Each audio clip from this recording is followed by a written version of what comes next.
Consult Spine Webinar Series. Today's webinar, How to Build an Effective Spine Implant Utilization Management Program, is the second in a three-part series on reducing spine surgery costs for hospitals. The first part of the series, which Joe presented in March, was a big success. We received a lot of positive feedback from attendees, so I'm really excited to continue with the topic for you today. The third presentation in this series, entitled 5 Tactics Hospitals Must Use to Successfully Manage Spine Implant Costs, will take place at the Priority Consult Workshop this September 25th through the 26th in Indianapolis. And I hope that you will mark your calendars for this event and keep your eyes open for an email invitation from us in the next few weeks. We are working hard to bring you really interesting speakers and relevant topics for anyone in the spine field. So I hope that you would try to set aside some time to come visit us those days. Our speaker for the webinar today and the rest of the three-part series is Joseph A. Jackson. He's a managing director with Strategic Healthcare Services. And during the webinar today, if you do have any questions, as they come to you, feel free to type them into the chat feature on the right-hand side of your screen in the GoToWebinar panel. Joe will happily take some time to answer your questions at the end of the presentation today. All right, so with that, I'm going to go ahead and pass things off to Joe. Thank you, Rachel. Glad to be here today, and good afternoon, everyone. And again, thank you for joining us for today's webinar. Again, my name is Joe Jackson, Managing Director with Strategic Healthcare Services, and the title of the webinar is, how we can build effective spine implant utilization management programs at our hospitals. First, I'll cover the agenda, and what I'm going to do, first point is provide a brief introduction to the company and tell the group about me. And next, we'll discuss the state of the industry and specifically the tremendous cost pressures that hospitals are currently under and the explosive demand for spine implantable products that are out there in the marketplace. We'll discuss what has worked well in the past for hospitals in decreasing these costs and what hospitals need to be doing in the future as the need for these cost reduction programs continues to grow. We'll also discuss, again, getting into why we're here today, is we're going to discuss the steps that you guys can take to build the spine utilization management programs, and we're going to review the best practices in terms of data cleansing and tracking. We'll also discuss why a robust tracking program truly is your linchpin success when managing spine implant costs. And lastly, we'll discuss how your hospital can develop a permanent solution to your spine tracking and management challenges. And lastly, we'll close with Q&A and discussion. Okay, about the company, very briefly, Strategic Healthcare Services, or SHS for short. We're a management consulting firm, and we have a specific focus and expertise in partnering with our hospital clients in identifying, managing, and continuously reducing physician-preferred item costs. And we focus on spine, total joint, trauma, and cardiovascular devices. Incidentally, if anybody is interested, our hospital partnership model, which would include the information in the presentation today, was just written up and featured in HFMA's cost containment newsletter. And it's presented in a case study format, and it really brings to life some of the concepts we're going to talk about today. So if anybody's interested in seeing that article, you have to subscribe to the newsletter to get to it. But being an author of the article, I can send it to you free of charge since you're on the webinar today. So if anybody's interested, you can just email me directly to get to the HFMA article, and I'll send it to you. About me. Again, Joe Jackson, and I'm a managing director here at SHS. I've got over 16 years of healthcare experience. I've worked in various operational, financial, and supply chain roles, and 10 of those years were spent working as a director of supply chain, then later on as an executive director over orthopedic and spine services, and this was at a 600-bed acute care health system in Atlanta. So I've got firsthand experience with the unique challenges that you guys are facing as hospital leaders and in developing creative solutions to help solve those challenges. At the bottom half of the slide is my contact information, so please feel free to email me or call me with any questions you might have after the presentation. Or if you would like a copy of the webinar slides today, you can email me directly as well. Alternatively, you can also get the slides from Priority Consult, and you can email them to request the slides, and that email address is education@priorityconsult.com. Again, if you want a copy of the slides, email me directly or Priority Consult. That's education@priorityconsult.com. Okay, let's talk about the state of the industry. And mainly, hospitals are under tremendous cost pressures today. A scenario of decreasing revenue and increasing costs. And we've seen it time and again with our hospital partners and people we're talking to, and it's further bolstered not only by what we've seen and what we've been talking to out there, but by a report that Moody's recently published, their 2014 Hospital Outlook report. And the results, I think, are probably something you would expect. They're not very positive in terms of the financial outlook for hospitals in our country. And the main issue right now is revenue is taking a big hit at hospitals. It's declining. Medicare has reduced their reimbursements across the board by 2%. If you're a disproportionate share hospital from Medicare, your base payment for a disproportionate share has been reduced by 75%. Medicaid is reducing payments by $1.1 billion over the next 2 years. And commercial insurance rates, which has also been a very good source of revenue for hospitals, their rate increases have been far below what we've seen in the past. To compound things on this revenue side of this revenue pain point, expenses, according to this report, have outpaced revenue for 2 consecutive years. So again, not a pretty picture financially when it comes to for hospitals in our country. Very challenging landscape.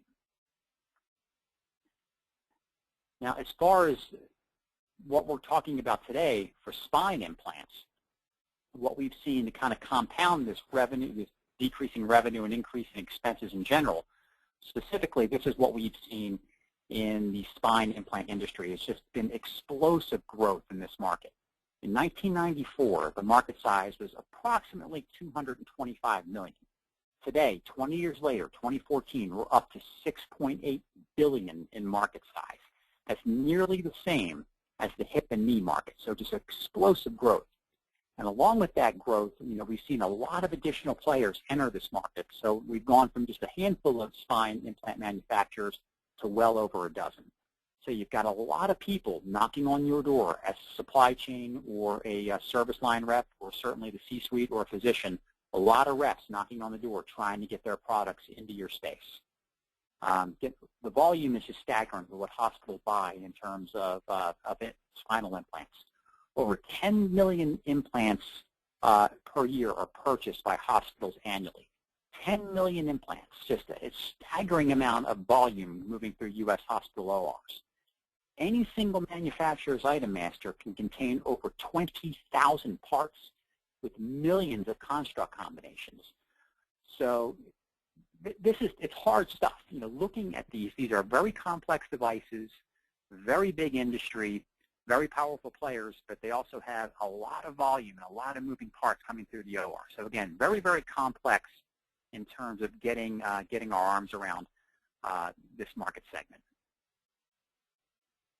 Now, in response to that, this is didn't pop out of nowhere. I mean, this has been growing, this type of industry over the past 20 years. Hospitals have done a good job of putting together implant cost management structures in place, and that has taken the form of many different ways. Value analysis teams have been put into place. I think physician engagement and cost awareness at most hospitals has been very, very good as that increased over the past several years. There's supply chain analytical tools that are available to hospitals now, either through your GPO or through some other third-party firm. And certainly, C-suite support for cost reduction initiatives tends to be high. And so as such, hospitals have achieved varying degrees of success in reducing these costs. some have been better at it than others, just like anything else. But nevertheless, there's been varying degrees of success out there in the marketplace of getting these costs down. But I think the eventual question that keeps coming up, are these past cost reduction successes enough? And again, as we talk to people, and article after article, and our clients and other people that we talk to, I think the resounding answer is no, it's not enough. Hospitals are constantly being asked to do more to reduce costs, and in many cases, a lot more. We're not at a point to where, we've got a lot of reduction in place. Now we're getting into a mode of just trying to ratchet it down a couple of points a year. What we're seeing out there, and certainly what is being supported by other independent sources, is that hospitals are having to go back to this to get another 10 or 15%, deeper and deeper cuts. Again, a very, very tall order to keep going back and back to the same well. So what can we do? We know we've got a structure in place that, again, it has gotten a varying degree of success. So what's the next best place to go about this? So when you're thinking about cost reduction, clearly you're looking at either staff or stuff, in quotes. Stuff mainly would be supplies, and in our case, we're talking about spinal implants.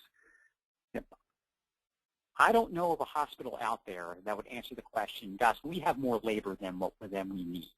Everybody is running thin on labor, and hospital leaders are rightly reluctant to do any kind of reduction in force or risk, mainly because, everybody on this call, it's more than likely that they've been through a risk recently at least once, and maybe multiple times. So again, you can only cut costs so much in labor to where you have to have at least that minimum staff to take care of your patients. So the next obvious choice would be, let's look at stuff again. Or again, in our case, spinal implants.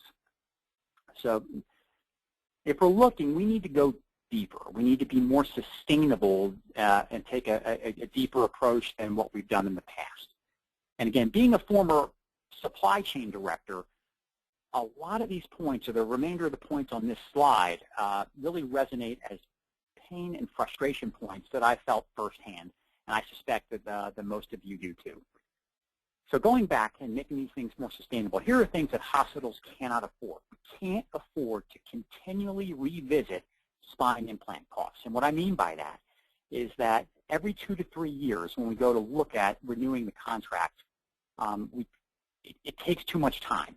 And having to go back and look and take 10 and 15% out every time, getting a task force in place, getting the people in place, gathering all the data, cleansing it, and doing that and repeating it over and over again every 2 to 3 years is not a good option. It's time-consuming, it's expensive, and it takes a lot of efficiencies out of your operation to have to revisit this over and over and over again.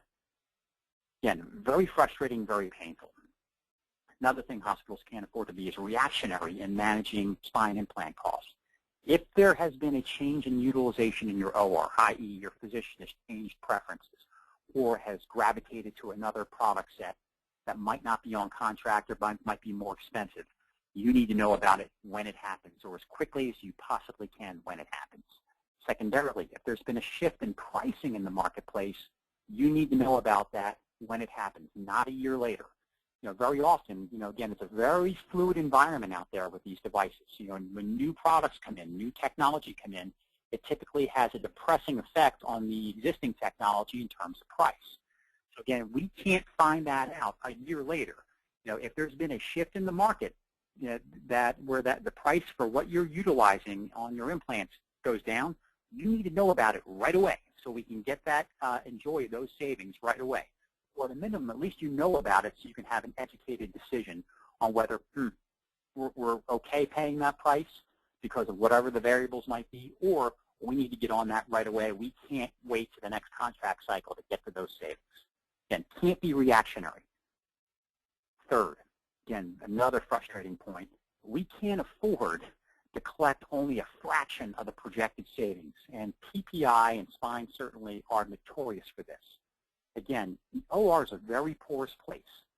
People and stuff get in there without you knowing about it all the time. No matter how good your front-end process is, there are things going into that OR that you're unaware of that are driving up costs and are eroding savings that you feel like you should be getting. So we need to know about those right away. We got to be able to collect every dollar in projections that we convert it to savings. Very, very important. All those points, again, are frustrating to keep revisiting, time-consuming, and inefficient. And what we want to do is drive to a permanent solution to make things run as efficiently as possible after the contract is signed, so all those trains run on time with minimal effort. And that's what we're going to talk about today. So, going deeper. Spine implant cost management, and this can be applied to other PPI areas, but certainly spine. You need a two-pronged strategy. One is price control, which would mean getting the best contract price that you can get for the devices that you use prior to entering your organization, and of course, balancing the clinical need for that against the price.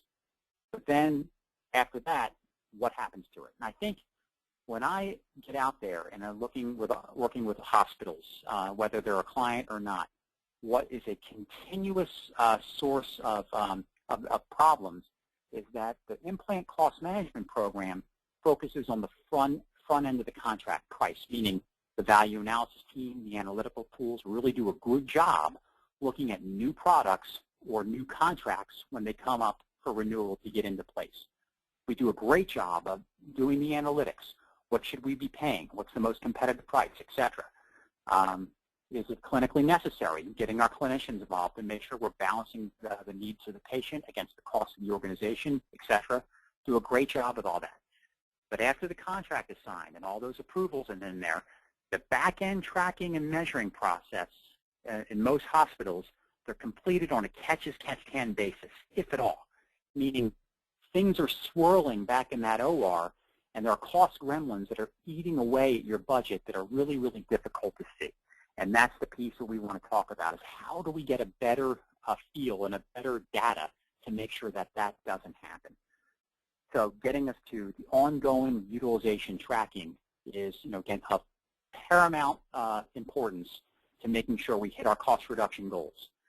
And, greatly reducing the time spent in analytics. If you do this, if you compile the utilization that we're going to talk about and the methodology that we're going to review in the subsequent slides, it's going to greatly reduce the time spent doing the analytics when you have to answer these types of questions or try to find greater cost reduction. Again, want to get more efficient with your time, make this less painful, make this easier to do. We want to be able to create, if you do this, real-time reaction to implant price fluctuations or utilization shifts. Again, getting back to if there's been a correction in the market on a product that you're using, you need to know about it right then and there when it happens, not a year later. If you be able to build this data set in a disciplined way, then you'll be able to do that. Creating this type of data set on an ongoing basis, this utilization tracking, is going to create greater alignment and trust with your surgeons. Knowing what he or she is using, why they're using it, with which vendor, on which types of procedures. And I'm talking to specific guys, the material, the product family, everything. When you go to sit across the table from them and speak in their language and be able to talk about those products and why it's important, it's going to engender trust. And again, get you to where you want to go with your cost reduction program faster. And again, the goal here is you want to further reduce costs. Again, I don't know any hospital that's not being tasked with going back to this well and not finding small, but finding more and more savings. Again, double percentage points. So we want to further reduce costs, make it easier for you, and we want to dramatically increase the effort and time efficiency spent to do that. Again, these projects, that you have to revisit every 2 to 3 years, they're frustrating, they're painful, they take time, and it just doesn't need to be that way. And again, that's where we're going today, with how do we build that data set to access on demand to make the most efficient use of your time so you can get to the answers that you need to get, to talk to your physicians, to talk to your manufacturers, and drive the process where you want it to go. Okay, just to review the concepts. So we're going to talk about best practices around implant data compilation, enrichment, and tracking. We'll get into why this is important in terms of why is this the linchpin, and I truly believe this is the linchpin to your overall success, to where you can move from having to go every contract cycle from a 10 or 15% reduction to getting into, when you get up there to the next cycle, that we're into a maintenance. We get a couple of points each year. So this year, you're going to be able to have this be your linchpin to success. We continually drive and react in real time. And lastly, in the million-dollar question, developing this as a permanent solution to where you don't have to go back and revisit every contract cycle. You don't have to spend time in data analysis in those trenches every time you need to dig this information out. It's going to be there at your fingertips. Okay, let's review some of the best practices. And what I'm going to do, just to orient you guys, if here on the best practices list, it's going to be the recommendations, and in a subsequent slide, I'm going to describe why these recommendations are important or how they feed into your operation. And guys, I want to encourage you, if just to pause for a second, please, if anybody has questions or anything they'd like to share, please use the chat box feature on the GoToWebinar side panel. It should, again, look like a gray box on the right-hand side. So if there's anything that I'm saying you'd like to weigh in on, and we can discuss during the Q&A at the end, please utilize that feature, and we'll be sure to get an answer to your question. Again, this is a complex topic, so we want to make sure we're covering it and make this time valuable for everybody. Okay, a couple of things you can do that most hospitals don't, in our experience, is load the complete contract detail of your spine contract, say whether it's Medtronic or whomever the vendor might be, the whole contract detail, all the items, into your Materials Management Information System, or MMIS. Most hospitals don't do that. Now, granted, they're long lists, they're robust lists, but it's very, very important. And you can get this from your manufacturer once you sign the contract. Give us the price list. Load that into your MMIS system on your contracts module. Secondarily, when you're keying purchase orders, you should have that person keying the purchase order should have specific and clean item numbers, descriptions, and prices.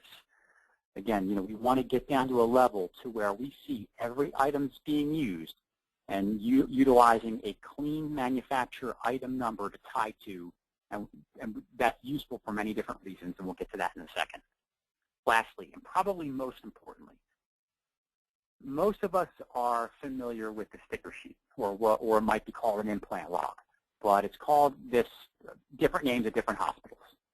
And what I'm referring to is that when a rep is in the OR with the doctor and the patient and the implants are being used, there's literally a sheet of paper, a requisition sheet that the rep will have, and will take a peel and stick sticker and put it on to this requisition sheet. And anything that's used or implanted into the patient will be on this requisition sheet. And this is a treasure trove of information, guys. I mean, it's on paper, but it's a treasure trove. It has the doctor, the patient, the procedure type. And every piece of information that was implanted into that patient, it'll have the specific part numbers, descriptions, unit prices, procedure type, number of levels fused for a spine case, surgeon name. Again, a lot of information that you can use, if captured correctly, to be able to do this on an ongoing basis. You know what's going on without any ambiguity or any other statistical noise, what's happening in the back of your OR. As a point of reference, again, if people weren't certain what I was talking about, here's a good example of the sticker sheet. Again, it might be hard to see, but I think everybody's familiar with this piece of paper, where it has all the relevant pieces of information on there. And again, it might quite literally be in a filing cabinet in the OR buyer's office. But again, getting this information and data mining it and getting it cataloged in an electronic database is very, very important to turn it to look like something like this. Going back a slide, there's not much you can do with that piece of paper in terms of good data analysis, so it has to be mined. And you need to take it and get it into a database such as this, to where now it's going to be at your fingertips, and you'll be able to see by case, by surgeon, what are they using, by item, by manufacturer. Again, very, very important. Again, it's going to take a little bit of time on the front end, save a lot of time on the back end, and gain efficiencies in driving you to get to the data what you need. This type of information as a supply chain director, as a service line manager, needs to be at your fingertips. We can't wait months for this data to be compiled, or for it to be cleaned, or for it to be interpreted. and you guys certainly shouldn't be the ones doing it. This needs to be served up to you guys in a way that you need it, that's specific to you, so you guys can make the decisions, and this is a great first step that's going to save you a lot of pain on the back end. Okay, just threw out some of the best practices. Let's talk about why. Why are those important? Why is that worth our time, that time investment on the front end? Okay, first, leveraging the capabilities that come with your Materials Management Information System, again, or MMIS. It's going to increase the overall speed and accuracy of your program. So, meaning that if you have this information loaded correctly into your contracts management system, when the buyer goes to key the purchase order, it's going to allow for easier PO entry, so where it shouldn't be a free-form type of field, to where they can key anything they want and just put a price in it just so they can shove the PO out the door. Again, I know everybody's crunched for time, and everybody needs to get the purchase orders out the door and clear their work. But again, taking a few extra minutes to key this information is going to be helpful for many, many reasons. Again, if you do it right, you can leverage the defaulting schemes from your MMIS. So it's going to, again, reduce keying errors, and you'll be able to get a clean price, and again, being able to get to react a good information. So a good example, and we see this all the time, the PO should not read Joe Jackson's lumbar fusion, $15,000, or Betty Smith's lumbar fusion, $15,000, or spine implants, and spine implant 1, 2, 3, down on 4 lines, and all the various costs. That's not helpful, and that's not helpful for many reasons. One, it doesn't tell you anything. You're not going to be able to know specifically what's being used. I think a very good way to figure out, I'm not sure what we're doing. If what I'm describing to you is you're not 100% sure, are we doing this or are we not? A good way to know would be run a contract compliance report out of your MMIS. And it's a pretty simple program, but all it's going to do is say, I want to compare our purchase orders from, again, we'll go with the Medtronic example, from Medtronic and compare it to our Medtronic spine contract.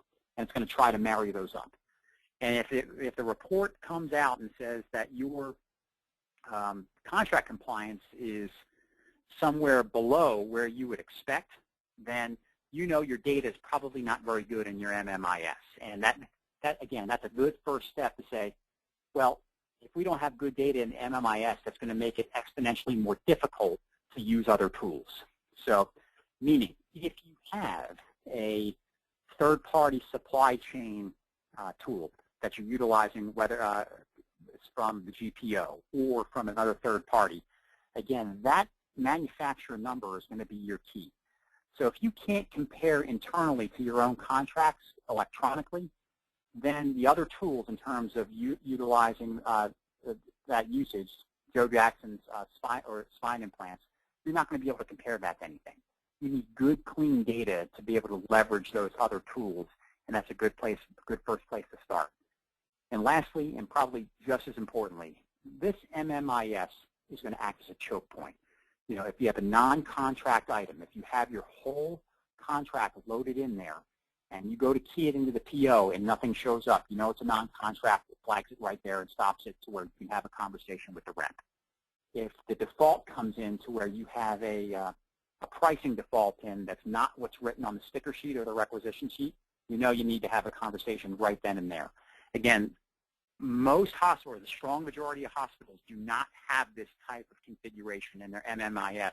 Again, leads to pricing errors, non-contracted items slipping through the door, et cetera. So having that together and spending time there acts as an excellent choke point to flag those types of issues. Okay, we talked about the sticker sheet. Digitizing the sticker sheet on an ongoing basis is going to maximize the efficiency in your time and effort it takes to achieve the savings. Again, doing this, we want to be able to, this methodology is going to save you time. You need to get to these answers fast. It can't be painful. It can't be long. It can't be arduous. So by implementing a very disciplined approach to where this happens, we take that sticker sheet and it gets digitized into a database every week, every month, every quarter, so the information is there. It's going to allow you to be much more efficient with your time. So what you want to do is implement a touch-it-once data mining technique. When somebody gets their hands on that sticker sheet, right then and there, it's taken and put into a database for future use. You touch it once and you're done. So again, if you need that information, you don't have to compile it later on. And then, truth be told, you're going to need it again and compile it again. You want to just enter it in one time, touch it one time, and move on. And if you do that and have somebody do that as it builds, that data set's going to build over time versus building it many times over each contract cycle. And what I mean is you have a contract that runs 2 years with your spine implant manufacturer, and then you take a couple of months, form a task force with many different people. They go and mine all the information, compile it, clean it, analyze it, and that takes months of time. You get your plan together, and then 2 years later, you do it again. 2 years after that, you do it again, and you keep going back and back and back, revisiting the exact same process. And if you do this in a disciplined approach and get it set up right the first time and have it done like this every day, every week, every month, then that's going to be able to eliminate the amount of time it's going to take in an analysis. So you don't want to continue to build your data set every time you need it. Build it once on an ongoing basis. What that's going to do is going to allow for real-time proactive cost management. I've said it a couple of times. It's really, really important now, especially if you continually are tasked with getting more and more out of these costs, and with the revenues being what they are, that's dipping, we've got to be able to react quickly to these shifts in the implant market, meaning, again, if the cost craters out on a particular product family, you need to know about it right then and there. And this type of information at your fingertips, looking at it, analyzing it, then you'll be able to know that quickly so you can get that new price and enjoy the savings a year earlier than you might have under an old model. If there's been a utilization shift, again, a doctor's using something different, you need to know about it. So if it's a non-contracted item or more expensive and he or she's using more of it, perhaps you can negotiate a better price. But again, real-time reaction, having this data set build over time so you can get to it when you need it quickly. A big drag on developing your cost reduction strategy is waiting for the data, waiting for what the data tells you. You know, what's the market bearing, i.e. benchmarking price? What are we using? Who are we using it with? On which types of procedures? Which types of cases? So when you want to do a project like this, it typically takes months and people and time and resources and money. And again, it's very frustrating and painful to continually go through that. If you build this and keep up with it on a regular basis, you'll be able to do your cost reduction strategy in days because the data is available to you. It's right there. And again, doing that, you know, instead of having months to get to that answer, you can get to it quickly. Again, a lot less painful, a lot more efficient for you. With the whole goal of being this last point, guys, you want to achieve savings faster and potentially more often, meaning not necessarily waiting for the contract cycle to expire to look at what the market is bearing. You want to be able to react to that in real time, you know, during a contract cycle if necessary. Again, speed, efficiency, and make things easier for you if we're able to do this. Okay, just to hammer the points home a little bit more. So again, it's going to create a lot of efficiency benefits by putting it up to this. There's flexibility and speed to conduct your analytics on demand. You know, you want to be able to know right away. Yeah, if you want to benchmark every quarter, you can do that. You don't have to form a task force to do it. If you want to do it by surgeon, by item type, you know, having this data be relatable to each other, you'll be able to pivot it in many different ways and rebalance if necessary. Again, what you want to avoid is create efficiencies in your time, reduce analytic time, avoid months-long processes and repetitive processes in your data mining efforts. You know, that's the benefit we're talking about here in terms of building this data set over time. Another thing this can do, and we see this time and time again, everybody, is that having this data set and having you really understand and have a clear line of visibility into what your surgeons are using, again, not just on the contract, but every day. You know, it really bears fruit down the line in terms of increasing credibility. So educating yourself, having this data, I should say, will help you educate yourself on each surgeon's specific product utilization, and it's going to build credibility. Building credibility with your doc is going to lead to increased trust. And increased trust is you're going to be able to implement your cost reduction goal faster. You know, getting to the answer you want faster. For example, you know, I think we've all been there. If we don't have the right data or incomplete data, that might stretch what could be done in one meeting with a surgeon or 2 meetings with a surgeon over to 5 or 6. Again, dragging that process out because we have to continually tweak our information. If you have the information at your fingertips, in your hip pocket, that's really going to help build credibility in terms of knowing, connecting with the doctor, down to I know what implant manufacturer you like to use for your single level lumbar fusions. I know which part it is, which material it is, and which types of patients. It's really going to help you connect with this doctor in terms of getting them to come around to your line of thinking. Most docs are going to be very sensitive to when you start talking about it in generalities, but if you can get to the specifics, it's really going to help. Conversely, again, as I alluded to, that information can have an 180-degree effect on this. If you don't want to go in there, again, I think all of us, unfortunately, have probably been a part of a conversation where midway through we realized we had incomplete data. It's the worst feeling in the world to be in that room because your credibility is dwindling. Let's not let that happen. If you have good information in real time, then that's going to really bolster your credibility and help you get to where you want to go a lot faster and a lot less painfully. We'll take you through an example. Up here on the chart, say, whether it was during the contract cycle or in the middle of the contract cycle, you want to say, I've got this data set, it's been building, I've got everything at my fingertips, let's benchmark, let's see where we are. And again, this is actual data, and it's been sanitized, as you can see, for privacy reasons from an actual client. But say if you look at Surgeon A, say, all right, this person in the time allotted did 111 of these cases for current cost, and I'm just going across the top line, for $637,000. Their current cost per case are about $5,700, and you've got a target cost of $421, so that's the benchmark cost. And you follow it along to see the savings is about $216,000.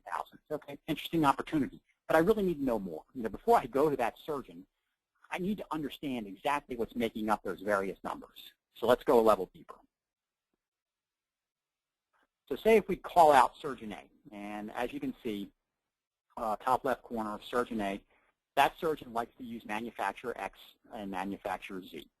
And really where we'll start is we want to drill into, all right, I know for Surgeon A, manufacturer X, they've spent $285,000. Again, before I go to that doc, before I go to that manufacturer, I need to know everything about that number and what led me to that target cost so I can go and speak to that person in a very educated way. So again, if you're building your data set like this, you'll be able to do that, again, without all the statistical noise.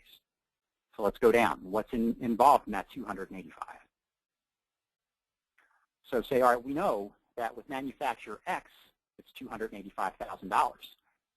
$214,000 of that number is involved in single-level lumbar fusion, $71,000 in two-level lumbar fusion. Interesting. So now I need to know, I'm going to look at the bigger number. That's where I want to spend my time, and I'll work my way down. So if we want to know everything that's involved in that 214, we go a level deeper.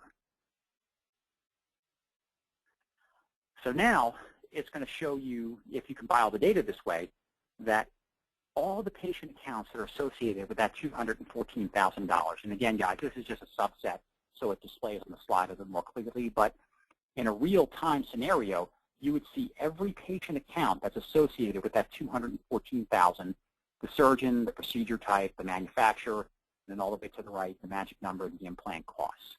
So you could see, all right, this is on every single case, this is what this doc is spending. And again, guys, this is right from the sticker sheet. It's not a projection. It's not an allocation. There's no statistical GL noise. Nobody's fat-fingered anything from the GL to get it in there. This is the actual dollars.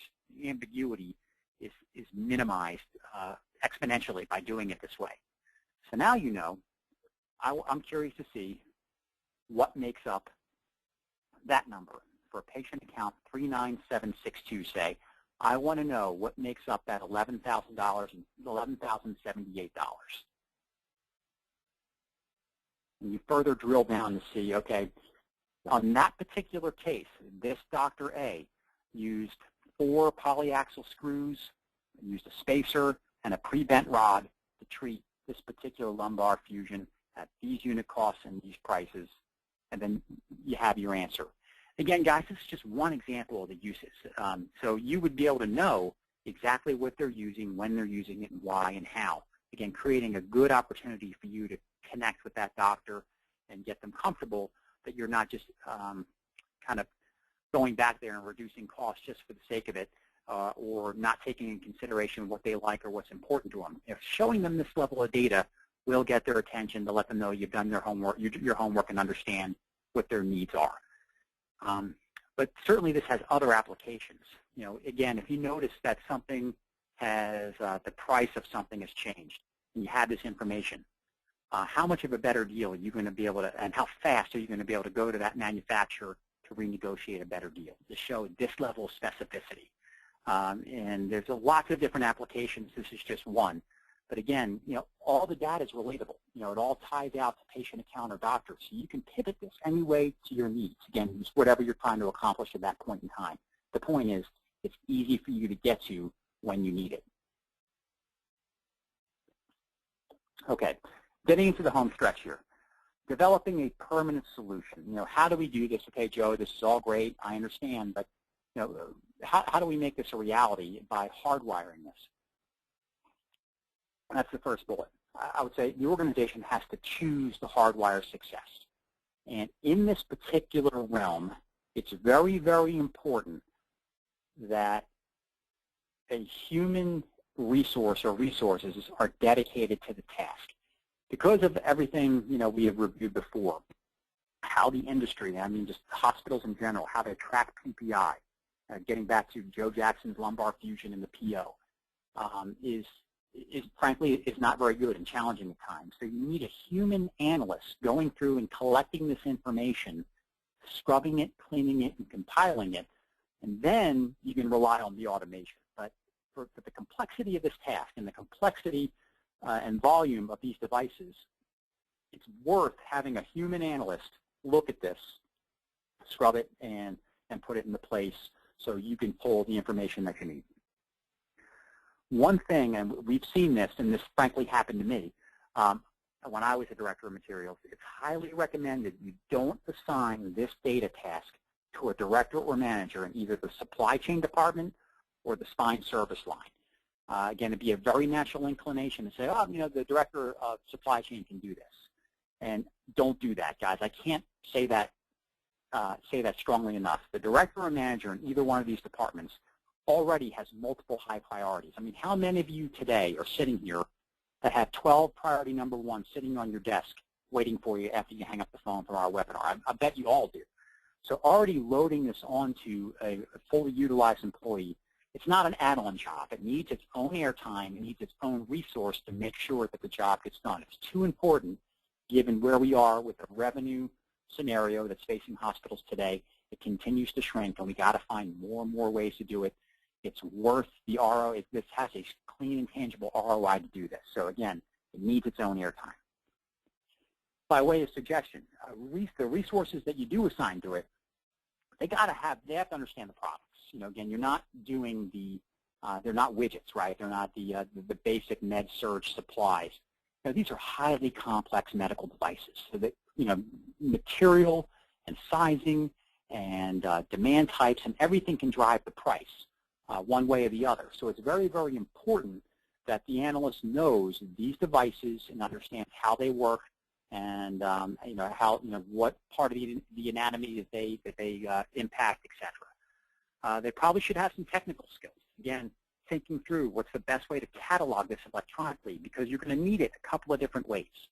The information that I just gave you was to know what the doctor is using, but if you want to look at it by item level or by procedure level, it all has to be cataloged correctly, and then so you can be able to pivot it the way that you want. So they'd probably be able to need to think through some of the technical skills and, of course, some good analytical skills.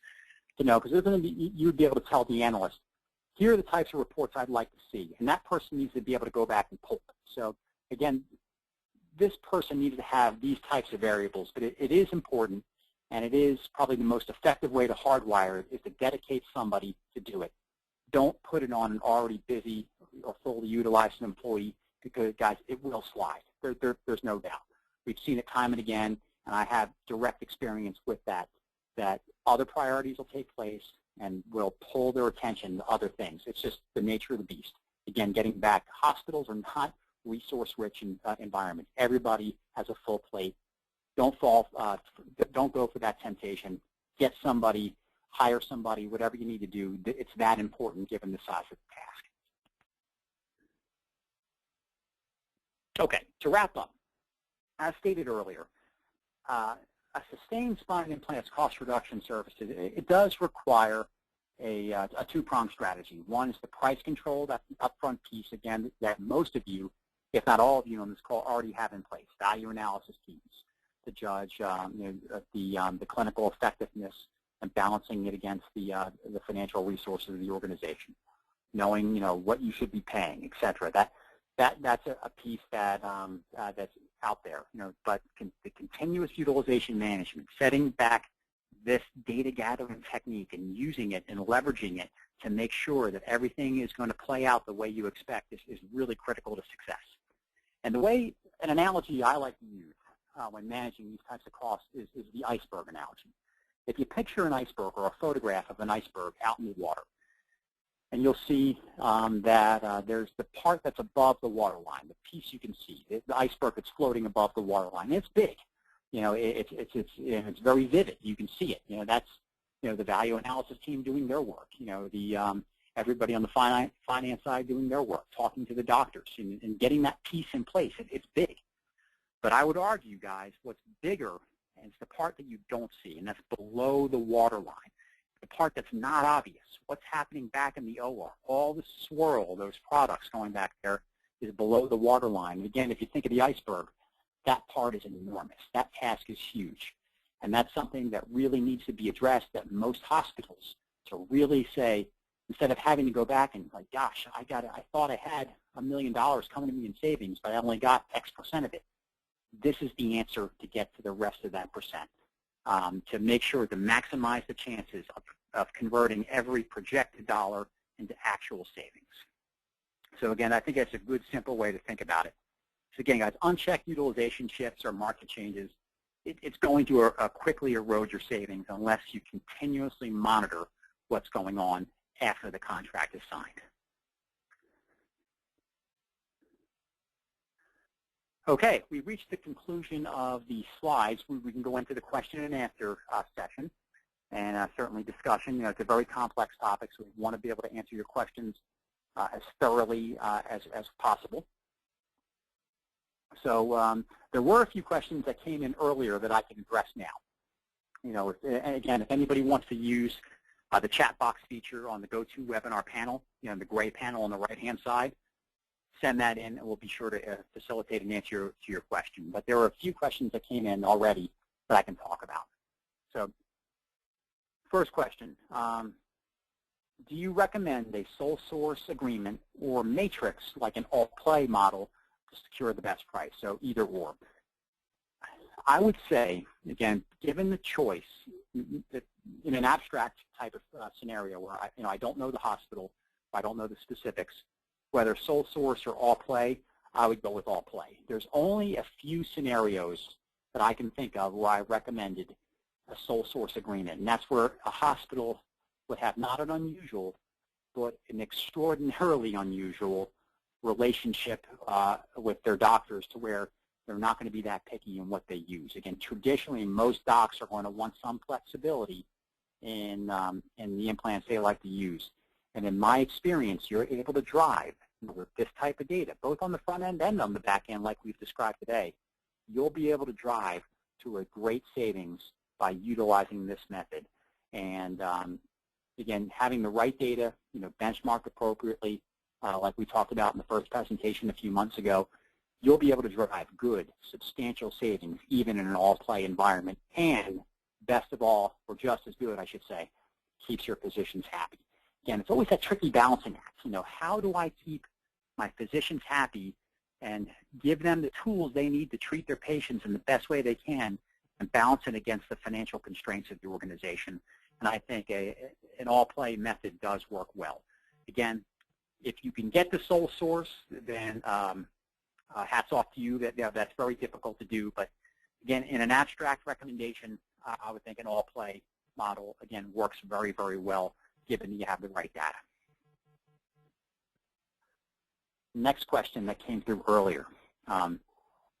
how do you engage physician support and alignment with the hospital on this type of initiative?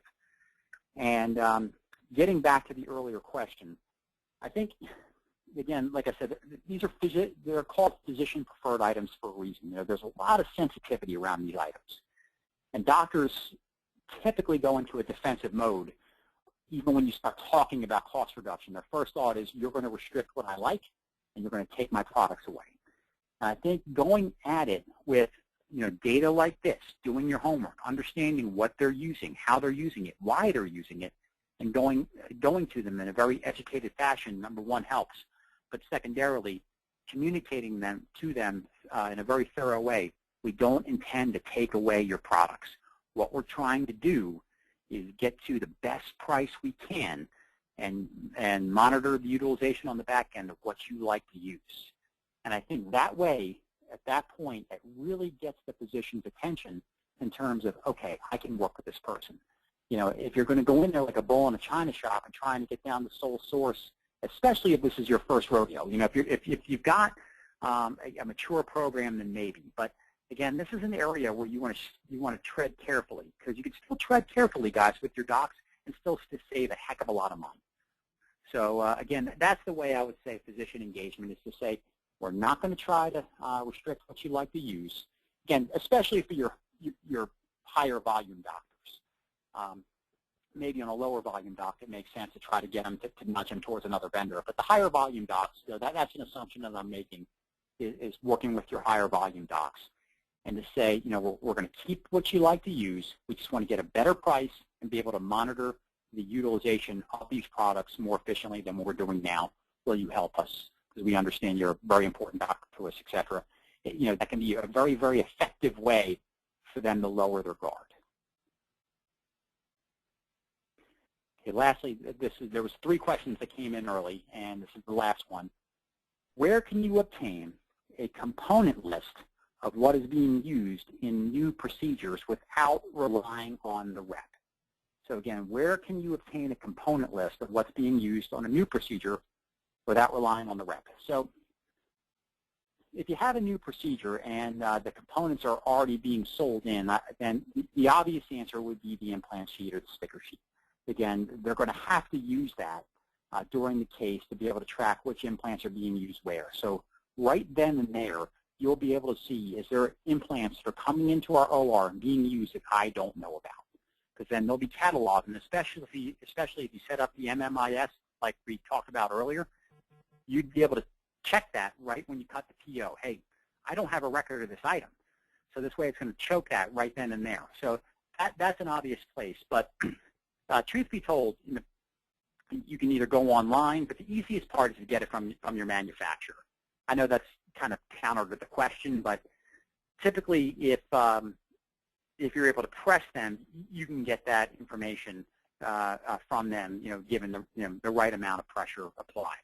And that typically is not a problem. But failing that, or if that's taking longer, or if the feet are being drugged, there are other ways, like the sticker sheet, to be able to say, okay, what are we using and how do we flag items we don't know about as they come in the door? Again, you can't be everywhere, but you can flag it right then and there. Off the sticker sheet, that is. Okay, so those are the 3 questions that I was aware of. Rachel, have any other questions come in the door during the course of the presentation? Yeah, we have gotten several questions. Well, most of them have been, can I get the slides emailed to me? So I did want to let everyone know, if you submitted a question about receiving the slides, including from the first part of this presentation that was in March, we will go ahead and email you a PDF of the slides after the presentation's over, so this afternoon. But then we also have, I can see one so far at least, additional questions. So the first one for you, Joe, is what is your recommendation for consigning implant inventories versus owning versus bill only? Again, in an abstract kind of way, not knowing all the variables, but generally bill only, I think works really, really well. I think, again, you're not, I never felt comfortable, and nor would I recommend to a client in an abstract way without knowing the specific variables, hold a bunch of implant inventory. Very, very expensive. And again, when you look at them, they're small little devices, guys. It's not like they take up a huge footprint, and they're small devices, and they're very expensive. So I never felt comfortable keeping a lot of inventory. I liked putting that on the rep to keep up with the inventory that they have, and not having it consigned for my responsibility. So the bill only, I always recommend that, again, in a general sense, and I feel like that works really well in terms of the hospital not being on the hook for the inventory for shrinkage, damage, whatever the case may be in your inventory. So again, generally speaking, I liked bill only to help facilitate and keep me clean, being in charge of being on the hook for that inventory financially. Okay. The next question is, what source do you use for industry-wide benchmark pricing? There's a couple of different sources that you can find. There's ECRI, there's IMS, and those are the two prominent ones that you can use that are out there. Again, all that information comes from other hospital databases. So, or mainly, I should say, the hospital purchasing systems. So, again, what I will caution you on, they're not cheap, but you have to be able to kind of sift through the data to make sure you're matching up an apples-to-apples comparison.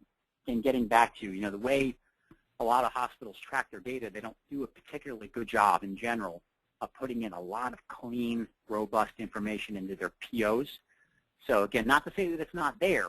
They might have a description or something else you might be able to latch onto, but just to bear that in mind, that as we go into, we work with other accounts, that's probably one thing that we run into. Like, gosh, we've got this great benchmarking system for med-surg and drugs. It works great, but for PPI, it's a little bit more of a challenge. So they are out there, but just as a point of caution, I would say just bear that in mind.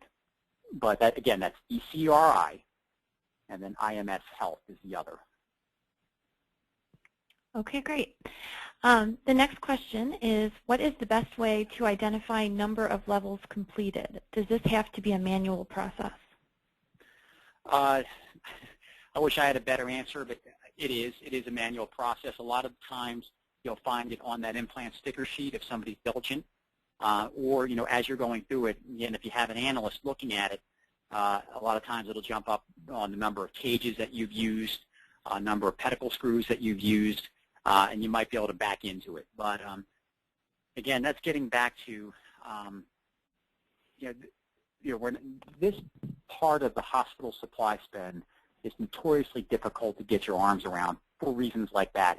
It's not obvious a lot of the times with the number of levels used or what's being used. You need a person to go in and take a look at it. So I'd say there's no true automated way that I would say, okay, that's your silver bullet.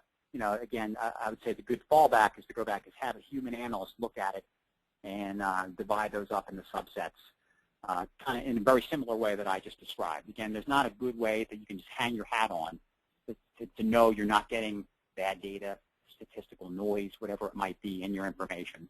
Having it cleaned on the front end is the right way. Now, sometimes you might get lucky. You look at that. You look at the implant sticker sheet. You could see number of levels fused may be on there. But if it's not, you can back into it based off of the products used. So, yes, long answer to the question, manual, I found has been the most tried and true. Okay, the next person is asking, are you aware of any already published data describing a comparison of any common spinal procedure by manufacturer implant cost? On a general sense, yes. Orthopedic Network News, go to orthopedicnetworknews.com. A guy named Stan Mendenhall produces a great newsletter on a quarterly basis. And he'll really hit the spine industry once a year. And he's got information. Now, he'll only publish average costs. So there's no, like, our 75th percentile versus the 10th percentile in costs or anything like that. But if you're looking to see, generally, I want to get a high-level idea. For single-level lumbar fusions, what's the average cost for vendor A versus vendor B, just to kind of get a general sense of where the wind is blowing there. That's a good place to go, and it's cheap. I think to subscribe to get that, it's about $300 a year.